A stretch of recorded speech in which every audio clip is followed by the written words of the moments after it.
京中那些贵女的嘴，怕是比淬了毒的刀子还利，日日嚼舌根，真当我安宁是泥捏的不成？郡主息怒，那些人不过是见风使舵，不值得您动气。长宁侯世子宁泽霄仗着军功逼宫拒婚，让我成了京城最大的笑柄。这笔账我记着。我心口堵得慌，去跟阿娘说我要出府散心。若是她不允，我便日日这般闷着，看她心疼不心疼。奴婢这就去，只是夫人那边怕是要软磨硬泡才能松口。罢了，与其在府中受气，不如去月老庙求个心安。只是这月老先生怎的还会拆姻缘？宁泽霄，你既然敢拒婚，那就别后悔。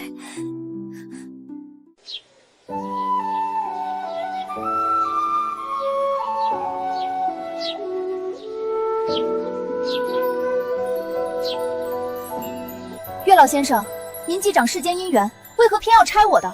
不过是不愿嫁长宁侯府，便让我落得这般境地，岂有此理？阿弥陀佛。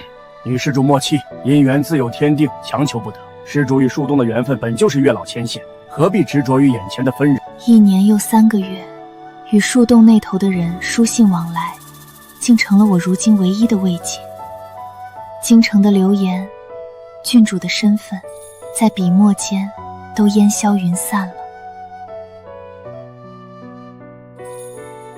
多谢妙主提点，我今日便是来取信的。施主随心就好，树洞寄情，情之所至，便是缘分。他竟约我相见，可我是安宁郡主，若是让他知晓我的身份，这份难得的平静，怕是就碎了。我该如何是好？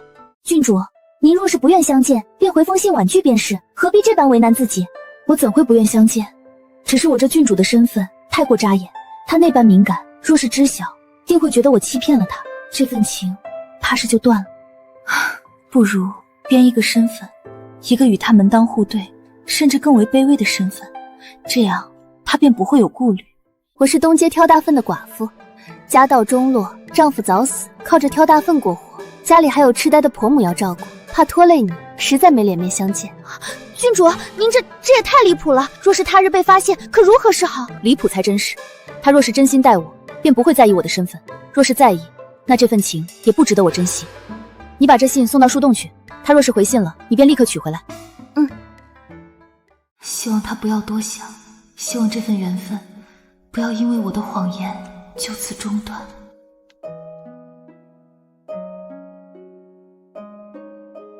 郡主，还是没有吗？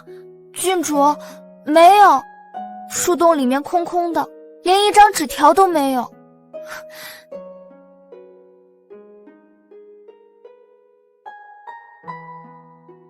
不过是一次相见的推脱，他竟就这般没了音讯。难道我在他心中就这般不值一提？终究是我错付了，我不过是怕身份悬殊，怕拖累他，他怎就不能懂我？郡主，或许是他有事耽搁了，再等等，说不定明日就有信了。罢了，再等一日，若是还没有，我便写封信去问。若是他依旧不回，那这份缘分便到此为止吧。阿泽，这是我为你取的名字，你若真的在意我，便给我一个回应，哪怕是一句责怪，也好过这般杳无音信。今日已是第5日，阿泽，这是我给你定下的最后期限了。郡主，有信了，树洞那边有信了。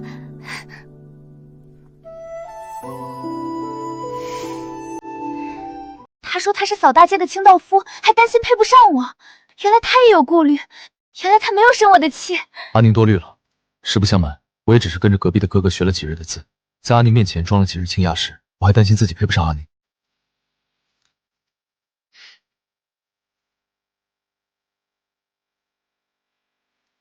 快，将这信送到树洞去，我约他在城外乱葬岗相见。郡主，您真的要去？城外荒僻，若是出了什么事，可如何是好？无妨，城外人烟稀少，不会遇到京城的熟人，也不会暴露我的身份。正好，大街的青烙服会是怎样的模样？想来定是个真诚可靠的人。阿泽，我等不及见你了。这样便没人能认出我是安宁郡主了，活脱脱一个东街挑大粪的寡妇阿宁。是小姐，这城外的乱葬岗也太偏了，您怎会选在那里？乱葬岗人烟稀少，最是安全，不会有熟人撞见，而且死人的嘴巴最紧，绝不会泄露我们的身份。他会来吗？会不觉得我选的地方太过吓人？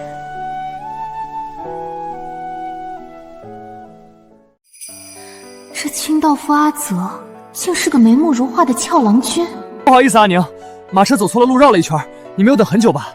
没事儿，这块人烟稀少，也没有成行的路，必须得是有经验的车夫才找得到，要不然怎么叫做无人问津的乱葬岗呢？只是，你说你坐马车来？是这样的，我平时除了扫扫街，偶尔也会给人当车夫，想着反正也要出城了，便顺便接了个活儿。原来如此。你一个姑娘家跑到这里来，也一定很辛苦吧？是有点辛苦，但一想到能见到阿泽，我就觉得这不算什么。是我不好，让你一个姑娘家走了这么远的路，脚疼吗？不疼了，我是干粗活的，又不像那些千金大小姐，走到哪里都是轿子马车。谢谢你，在这个世上，没有几个人是真正关心我的，你说的话我都会放在心上的。阿泽，你……阿宁，辛苦你了。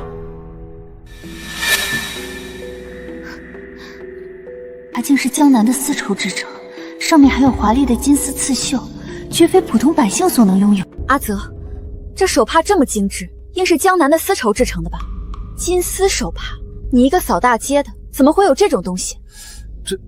这个啊，这是刚刚那位贵客落下的，我看你鞋子脏了，一时情急就拿出来用了。没事没事，这权贵人家的帕子最是忌讳被人拾取，就怕人家用在不该用的地方。我帮你拿回家，洗干净了再还给你吧。那谢谢你了，阿宁。长这么大还没有姑娘主动给我洗过东西。他竟忘了我在信中说的寡妇身份，还唤我姑娘，这般单纯让我更加心动。别站着，咱们去那边坐坐吧，那边墓碑没有这么密集。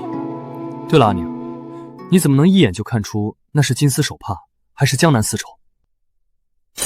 糟糕，要露馅了！见到阿泽太开心了，竟然忘了我现在的人设是一个挑粪寡妇，根本不可能认识这般名贵的丝绸。以前我家那口子还在的时候，带过我去过绸缎庄呢，我见过那么几回，所以就记住了。那你记性真好，这帕子还真不是一般绸缎庄有的东西。是我鲁莽了，阿宁，过去的事咱就不要想了，以后你跟着我，我会赚很多银子给你买帕子。你要金丝的也好，苏州的绸子也好，波萨国的进贡也罢。我的意思是，波萨国的进贡，咱们普通老百姓虽然销售不起，但人还是可以有梦想，你说呢？原来他喜欢瘪撒国进贡的玩意儿，等我回去了，就让皇祖母赏一些，全送到他面前。是啊，有梦想谁都了不起。阿泽，只要你想要，我都能给你，哪怕是瘪撒国的进贡，于我而言不过是一句话的事。乱葬岗好啊，死人的嘴巴最紧，绝不会泄露我们的身份和关系。阿宁，我想牵着你的手散步，你应该不会介意吧？不会。阿宁，我喜欢你。他这么单纯善良，我一定要守护他，让他免受世间的伤害。无论前路多难，都要和他在一起。天色不早了，我该回去了，免得家里人担心。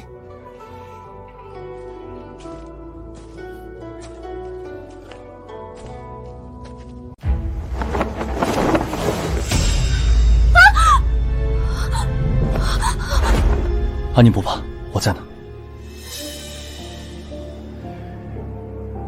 你们是谁？谁让你们将人扔到这里来的？臭小子，不要多管闲事，这本来就是个死人坑。哼，你们小两口来这约会，这口味也真是异于常人。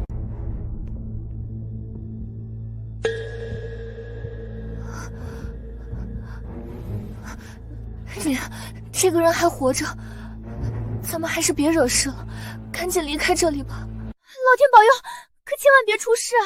要是我的郡主身份容暴露，传出去，丢的可是皇家的脸面，到时候一切就都完蛋了。敬酒不吃吃罚酒，敢管我们厉王府的事儿，找死！各位大哥行行好，我们两口子上有老下有小，还欠了不少外债，请你们手下留情，放我们走吧。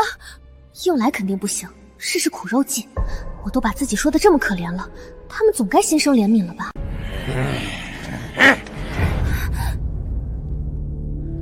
阿宁，看这情形，等会儿肯定会打起来，你先到后面躲着。打起来，我绝不允许。阿泽，你千万不要为了我而让自己受伤。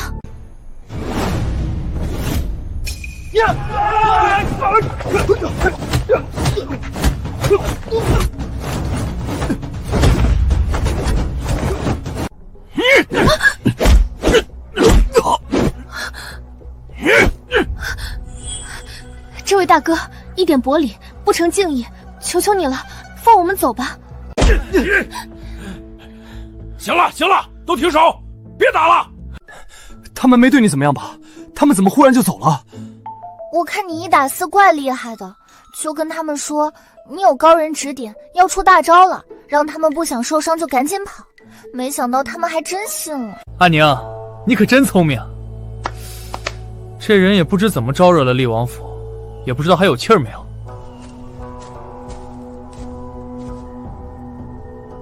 虽然昏迷不醒，但婉欣还没有伤到根本。咱们走吧，不必管他。等下有人经过，救了他就完事儿了。这荒无人烟的乱葬岗，怎会有人经过？就算有人经过，也只会将人当作死尸处理吧。阿泽，你怎知会有人经过？谁会经过乱葬岗？就算是经过了，看到昏迷不醒的人，不也是一律按死尸处理吗？何况天就要黑了，这更是生人勿近的地方。你放心吧，会有人经过的。你不是说你从小家境清贫，怎么还能一眼看出这人未死，还能给他切脉？是这样的，早些年随爷爷学了一点皮毛，但还达不到开馆摆摊子这种程度，所以我才会去扫街的。他为人真是正直，宁可扫大街，也不愿拿着一点医术皮毛去当骗吃骗喝的江湖郎中。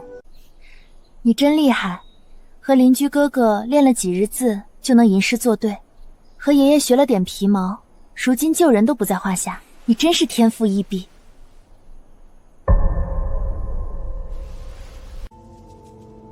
对了，你刚刚看到那几个人腰间坠着的腰牌了吗？是厉王府的人，他们好大的胆子，竟敢草菅人命。厉王身为皇叔，竟如此目无王法。糟了，我一个挑粪寡妇怎会认识厉王府的腰牌，还如此淡定？他会不会起疑？完了，说的越多，暴露的越多。一个扫大街的，怎么可能一眼认出厉王府腰牌？事情是这样的，我以前也扫过厉王府前那条街，他们的人进进出出的，所以我才会一眼就看出那是厉王府的腰牌。老天保佑，幸好他没发现什么，不然我还真是不好解释。哦，原来是这样，我说呢。我送你一程吧，这荒郊野外的，让你一个姑娘家走夜路，我实在是不放心。郡主府的小厮就在不远处等我，可千万不能让他发现了。这样不好，咱们的事儿别人还不知道，被人看到了不好。没关系的，我跟在你身后，只要确定你安全回去就好。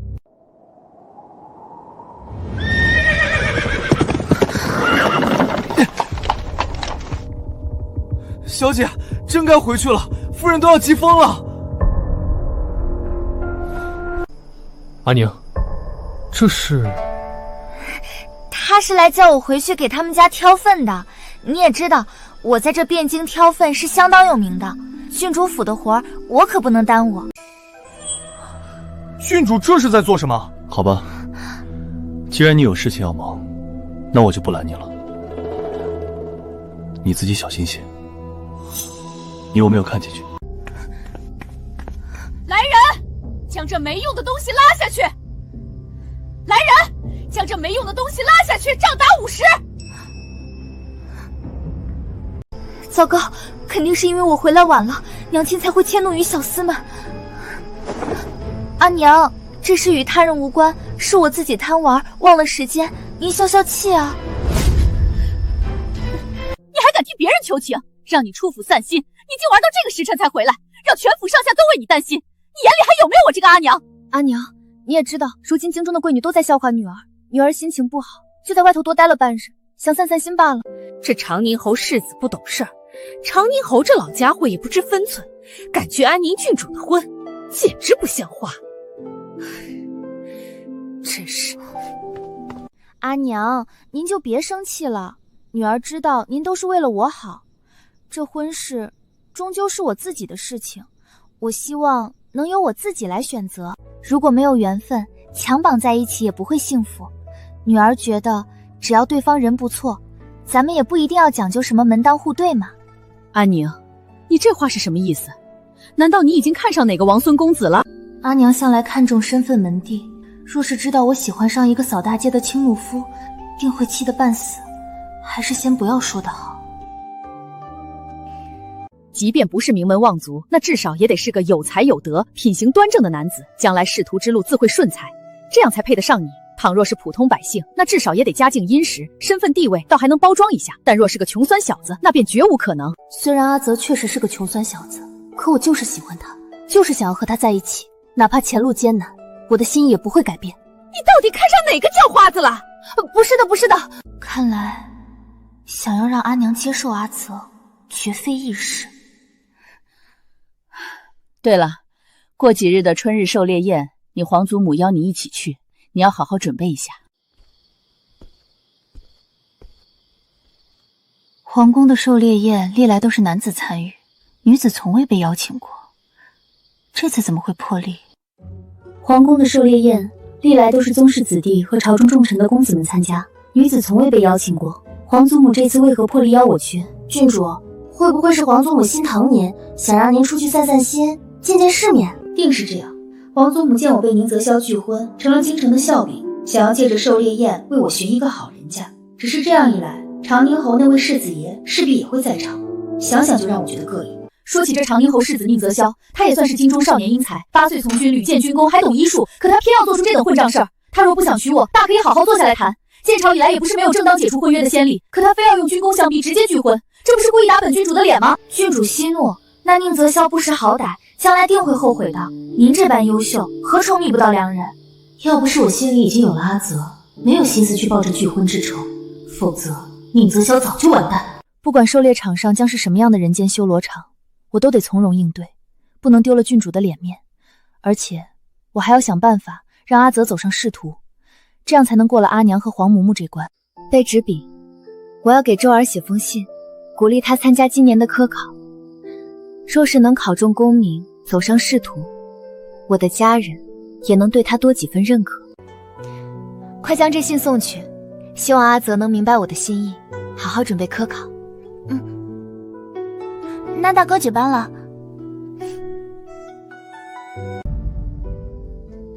小姐，有回信了。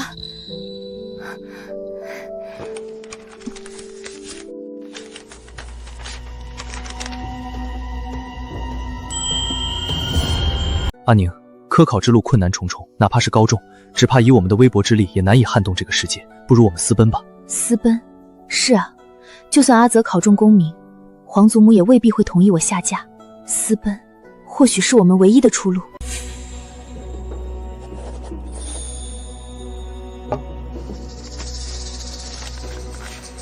立刻将这信送去，我要和阿泽远走高飞。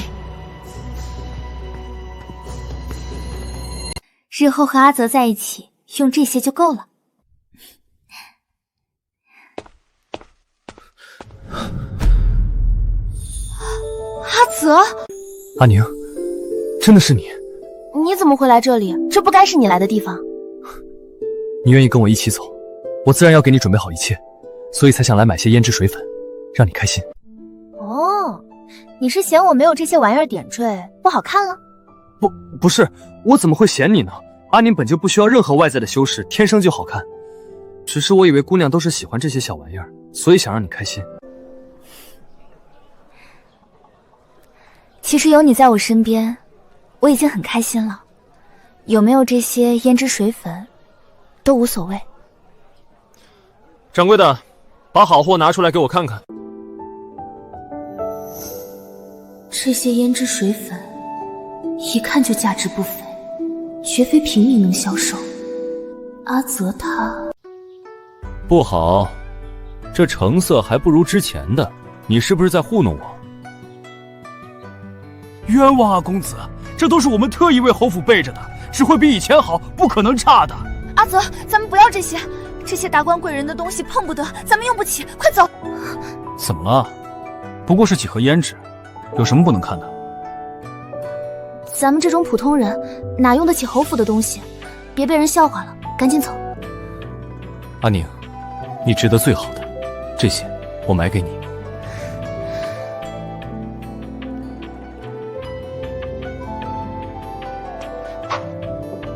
阿宁，这个怎么样？你试试。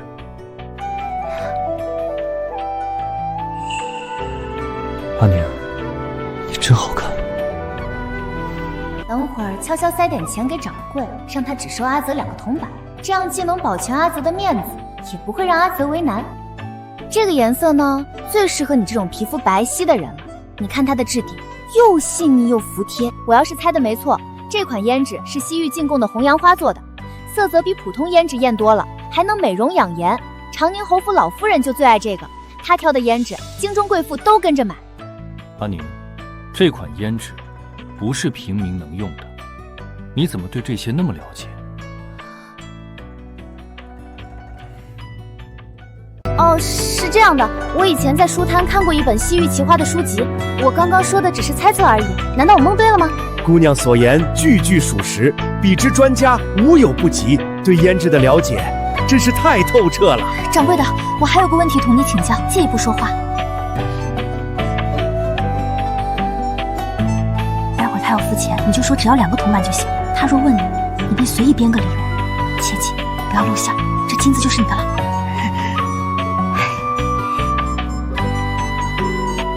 阿泽，我刚刚听掌柜的说完它的制作过程，更加喜欢这款胭脂了。你愿意送我吗？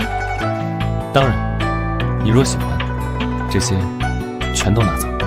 阿泽你真好，但是全都拿走，我带的钱不够啊，只要这1盒就够了。我的脸没那么大，用不完的。掌柜的，让这位姑娘把这些胭脂全都试试，她喜欢的都留着。好的好的，姑娘随便试，随便看。没关系的，阿宁有我呢。阿泽，我真的很开心，谢谢你。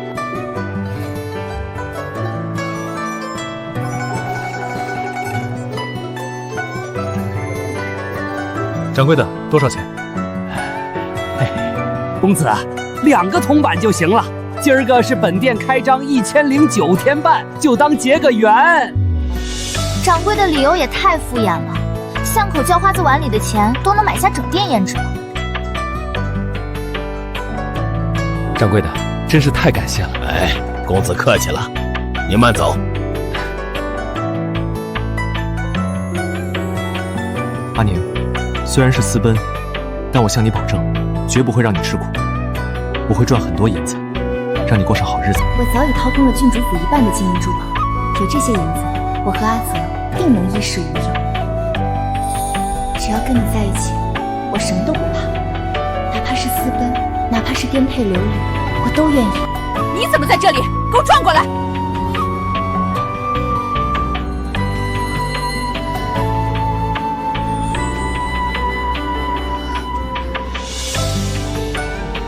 夫人，郡主府的活我马上去干，您千万克扣小的银子。还敢装？我看你装到什么时候！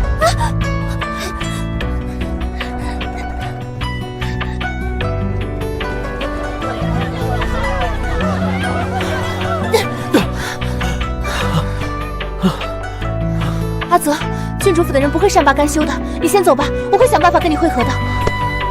你只是在他们府上干活，又不卖身给他们，难道他们还敢克扣你的银子？郡主府的人都这么蛮横无理吗？大户人家都是这样的，规矩森严。阿宁，以后你不必再干这些活了，我可以养你的，就让我来照顾你的将来，我绝不让你受半点委屈。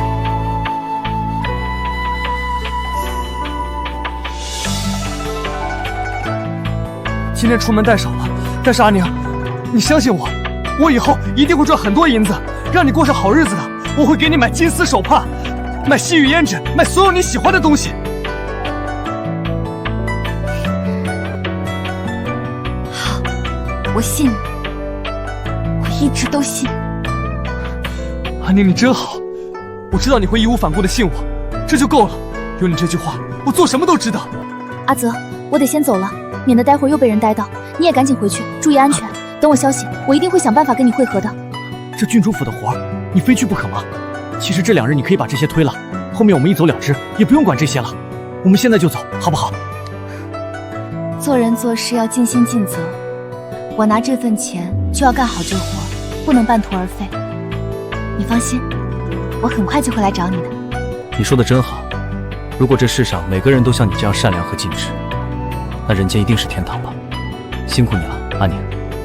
等我回去安抚好阿娘，就继续准备私奔的事。很快，我和阿泽就能远走高飞了。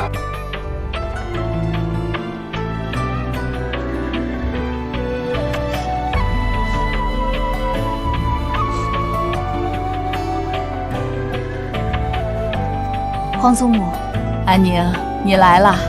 今日好好看看，京中优秀的儿郎都在这儿了。皇祖母肯定是故意的，想要让长宁侯世子看看他错失了什么。今日狩猎，限时3个时辰，以猎获猎物数量及品级定胜负。拔得头筹者，除了丰盛的奖赏，朕还要为其与安宁郡主赐婚，让其迎娶安宁郡主，结为连理。难道阿宁就是安宁郡主？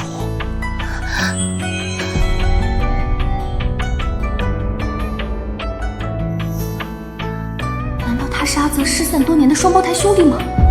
不对，他就是阿泽，他怎么会出现在这里？这个时间，他不该在扫街吗？皇祖母，安宁自幼善骑射，今日能不能也跟男儿们一同骑马狩猎？向太下，皇祖母，姐姐去了，那我也要去。好，好，好。去吧，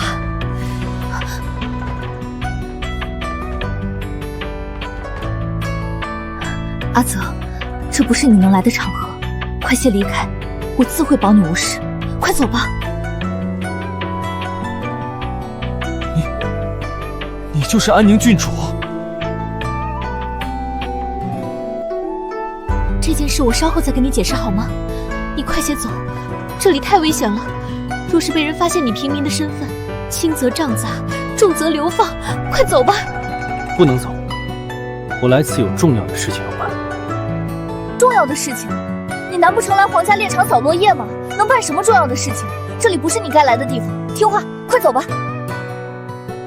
又不得了，长宁侯世子这是想吃回头草吗？竟凑到安宁郡主身边去了。我看未必，就算他想吃回头草，也不见得安宁公主愿意。毕竟当初是他亲手拒了婚，打了郡主的脸，如今又来献殷勤，真不知廉耻。今儿个我必拔得头筹，风光迎娶郡主，你们可都别跟我抢啊！一个个大白天就在这里做梦，想要娶郡主，也不看看自己是什么货色。谁说我们做梦了？皇上金口玉言，以猎获猎物数量及品级定胜负，拔得头风者便可以迎娶安郡主，与郡主结为连理。老兄，还是谨言慎行吧。无论如何，今天我一定要拔得头筹，重新得到我和安宁的赐婚机会。他们叫你什么？你是长宁侯世子？没错，我是宁泽霄，长宁侯府世子。怎么会是那个用军功逼宫拒婚，让我沦为京城笑柄的宁泽霄？难道他扮成清道夫，和自己书信往来1年多，相约乱葬岗，计划私奔，都是在玩弄我的感情吗？这个混蛋！我堂堂安宁郡主身份尊贵，他竟然敢一而再再而三的戏弄我，他究竟把我当成什么人了？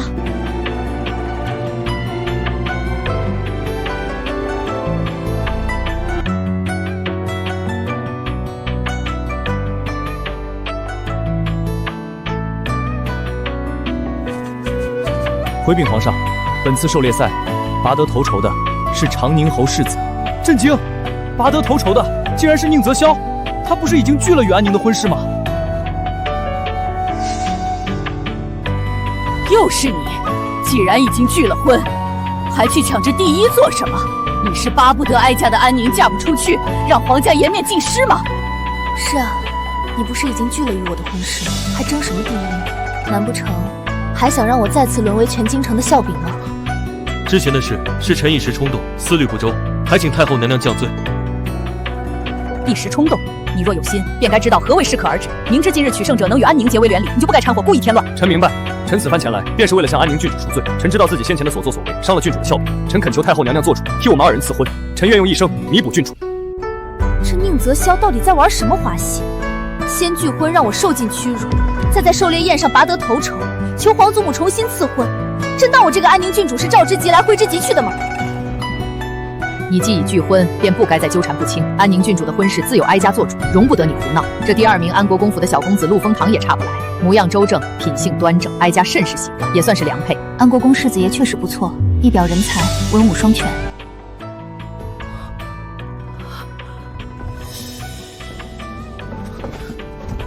阿宁，这件事我可以解释，你至少要给我个赎罪的机会，不要意气用事。你听我解释好不好？总之，孙女的婚事全凭皇祖母做主。安国公府的小公子陆风华本就是我的竹马，谁说竹马不如天象的？今日我就要求皇祖母给我们赐婚。宁泽霄，你这个混蛋，跟我玩了这么久角色扮演，把我耍得团团转。今天我就要让你也尝尝被玩弄、被拒绝的滋味。安宁，你可想清楚了？陆飞婷虽是良配，可你真的喜欢她吗？婚姻大事不可儿戏。母后，是朕把话说在前头，拔得头筹者才是安宁的良配，君无戏言，不能出尔反尔。臣之前做的事不过是一时糊涂，思虑不周，错失郡主，悔不当初。若皇上与太后娘娘能够再给臣一次机会，臣万死不辞，定会好好待郡主，护郡主一生周全。这是我亲手打的剑髓，是我扮成挑粪寡妇时，虽然廉价，而且粗糙烂造，没想到竟然被他视若珍宝，一直佩戴在身上。母后，安宁是您的宝贝疙瘩，这婚事还是您做主吧，朕不掺和了。罢了，年轻人的事情就让他们年轻人自己解决吧。阿宁，求你听我解释，给我一个机会，就一个机会，好不好？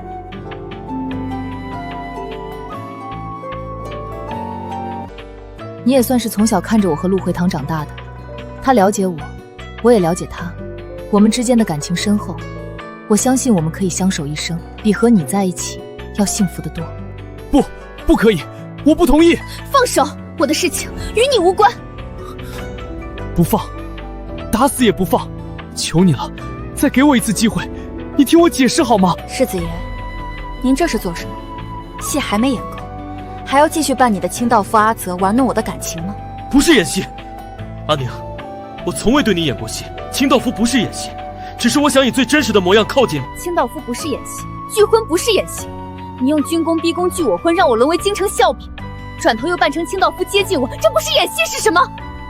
是觉得我这个被拒婚的郡主很好欺负吗？拒婚另有隐情，清道夫是我此生最真实的模样。阿宁，给我一个时辰，听我说完。若你仍不愿原谅，我此生不再纠缠，好不好？3年前，我随军出征前，家父曾与老王爷议定婚约，可我那时不想成婚，军务繁忙，生死未卜，不愿耽误你，更不愿你嫁入侯府，受我继母刁难。他为人刻薄，你嫁过去定会受委屈。怎么会是这样？我从未想过，拒婚的背后竟还有这样的隐情。够了，阿泽，我信你，我原谅你了。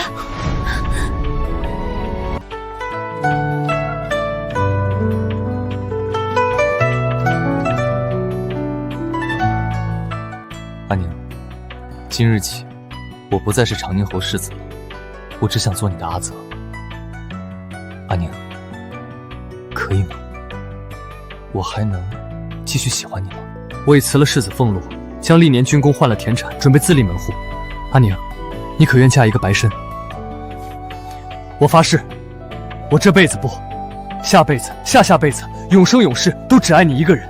白神与郡主私交是死罪，可宁泽霄却愿意为了我，特意求了皇上恩典，让皇上特许他以田产为聘，不入仕途，只做富家翁。我愿意，无论你是长宁侯世子还是清道夫阿泽，我都愿意。阿泽，先练练你，只要你以后再也不骗我任何事情，我愿意永远陪着你。好，我答应你，我永远都不会骗你了。我将我的身世告诉你吧。我的母亲是侯府侍女，生下我便离世了，继母视我为眼中钉，8岁便将我送入军营，是万将军和赵师傅给了我温暖。阿宁，阿泽，其实我们在乱葬岗初见的那日，我就已经决定非你不嫁了。阿宁，我爱你，能和你厮守终生，我此生无憾了。阿宁，我也一样，能和你厮守一辈子，我也没有遗憾了。